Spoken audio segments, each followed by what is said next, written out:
जिल्हा परिषद आणि पंचायत समित्यांच्या निवडणुकांबाबतची। या निवडणुकीची रणधुमाळी 5 डिसेंबर पासून सुरू होण्याची शक्यता आहे। निवडणुकांची तयारी पूर्ण झाली आहे। नोव्हेंबर अखेर आयोगाकडून निवडणुकीची घोषणा होण्याची शक्यता आहे।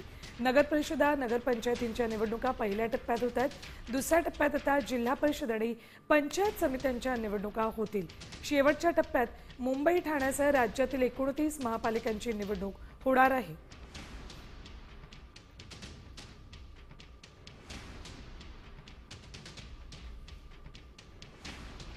बघा, या जिल्हा परिषदांच्या निवडणुका प्रलंबित आहेत। रायगड, रत्नागिरी, सिंधुदुर्ग, नाशिक, जळगाव, कोल्हापूर, सोलापूर, जालना, पुणे, सातारा, सांगली,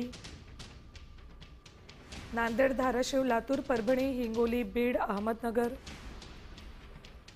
अमरावती, यवतमाळ, चंद्रपूर, वर्धा राज्यातल्या या जिल्हा परिषदांच्या निवडणुका प्रलंबित आहेत। यासाठी 5 डिसेंबरला निवडणूक आयोग घोषणा करू शकतो।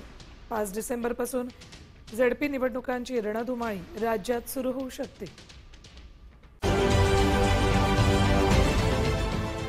देश विदेशातील प्रत्येक घडामोडींचे लाईव्ह अपडेट मिळवण्यासाठी आता साम टीव्हीच्या सर्व सोशल मीडिया प्लॅटफॉर्मला लाईक, फॉलो आणि सबस्क्राइब करा। तसंच सर्व नोटिफिकेशनसाठी बेल आयकॉन प्रेस करायला विसरू नका।